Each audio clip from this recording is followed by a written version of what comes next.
everybody, this is DrkBLADExx, a Dark Enforcers, aka Black Hawk Division Leader for DCUO. How's it going? First off, I'd like to apologize for making this video the way I did. This is a commentary video. What that means is my console is set to record everything I do, whether it's gaming, pictures, web, anything. All I have to do is hit the save button and, well, the share button, and the last 15 minutes of whatever I did is saved. So this video is just a few of those last 15 minutes put together. Come on, man. As you can see from the title of this video, it is Freeze and Stuff. 2 feats, 1 building. The building is Gotham Mercy Hospital, and the instance is for Mr. Freeze, for villain side. So we're going to go inside real quick, and I'm going to show you how to get those feats. They're not too hard to get, although I will admit the Freeze feat is a little bit tricky. Just a little bit. So we're just going to zoom inside here. What you want to do is you want to go all the way to the back, past the goons, past Mr. Freeze, all the way to the back to Cold Cut. A new ally has arrived. Do not be alarmed by what you There's see. a little shot of Mr. Freeze. My beloved wife Nora lives in deep freeze. My new cryostasis delivery and maintenance. That's cool. We're going to go all the way to the back. Here we are. Now upload the data to me. If Freeze sees you, you'll be an ice sculpture. His good nature only goes so far.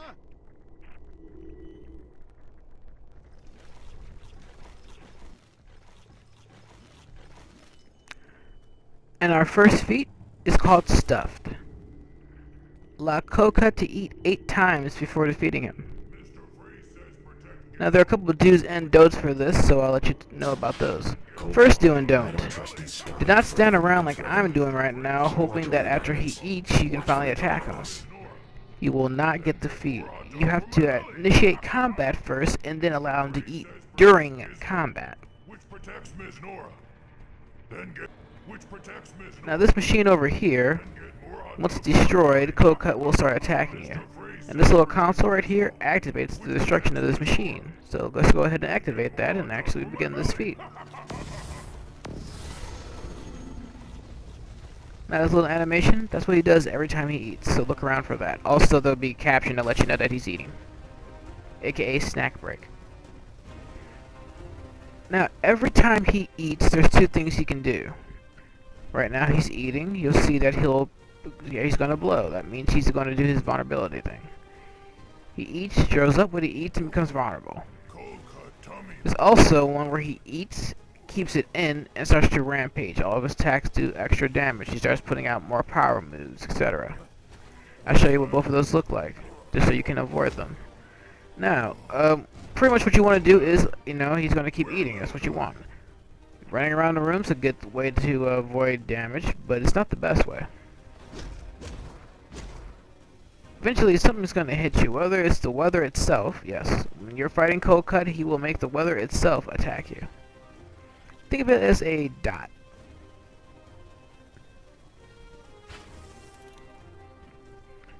A dot mixed with well, I would say AoE, but it's more of a dot because it stays on you, because no matter where you go, it hits you. That's his rampage right there.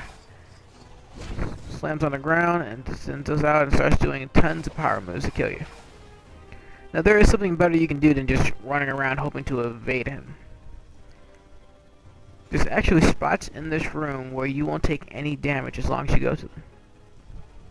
So I'll show you what those are. Doesn't matter which one you go to either. As you look around the room, you'll see there are 2 huge wall fans. Doesn't matter which one you go to, climb on top of one of them. Not only will this block you out from Cold Cut's damage, this will take you out of combat. And what happens when you're out of combat? Your health goes back up, and your power goes back up. Now depending on what you do or Cold Cut does, you will fall in and out of combat constantly, so keep that in mind. But for the most part, your health will go back up to full if you allow yourself to stand here long enough. That being said, you can just stand around and pretty much wait for him to eat up 8 times from the vending machines. And this way you don't have to worry about dodging or getting hurt. So that said, let's go ahead and fast forward to where he's about to eat his last one. Also another note, it's always a pattern to how he eats. Rampage, vulnerable, rampage, vulnerable, rampage, vulnerable. or vulnerable rampage, vulnerable rampage, vulnerable rampage. Right there, he just ate his last one, so now we can go ahead and kill him. And he's vulnerable right now, so he's taking extra damage. What's that? Tummy feel better? Where, little guy? And there's our feat. Keep these moves in mind, and you should be able to do everything else. And now for our second and last feat, Freeze. Defeat Mr. Freeze's last two remaining henchmen before they have a chance to escape outside the instance.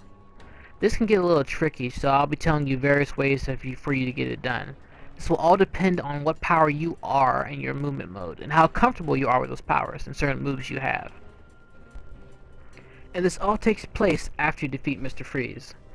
I'll be talking over the cutscene and telling you about the details of how to get this feat. This all depends on your power, your movement mode, and your role. However, those aren't too important, although depending on what you have, it's a lot easier. The best movement mode for this feat is DrkBLADExx, and I say that only because of grapple line. You can pull yourself to a wall whether you're being attacked by an enemy or not. So you can go from one enemy to the next, to the next, no matter how far the distance is. Now, as far as power, that's unimportant because each power has a stun, movement, and some even have an encasement. Now, as far as roles, the best roles are tank, troll, and healer. However, DPS is also good too. I'm in DPS, as you can see. Why is that good? Because this is a solo instance, so that means your dom requirement is very, very low. So low that a DPS can pull and stun, encase, all that. So it's not really too important. However, if you're a troll tank, your encasements will be a lot stronger and last a lot longer. For instance, Quantum is really, really good for this feat. You can encase them and just do damage until they're dead. Right now I'm Rage, so we got pulls. So keep in mind that. Also, there are ice barrels you can use too to stun them too if you don't have anything like that. Use chains, use grapple line to get to the wall, chains again, and there's the feat. I hope I've given you enough information to get this feat on your own. If not, leave me a line in the comments. I will try to help you out. Just let me know what movement you are, what power you are, and we can go from there. Alright, I think that about wraps it up. I'll be doing a lot more feat videos, so keep on the lookout for that. This is DrkBLADExx of Dark Enforcers, aka Blackhawk, the team leader for DCUO. Thanks for watching. Dark Enforcers, Darkness Rises.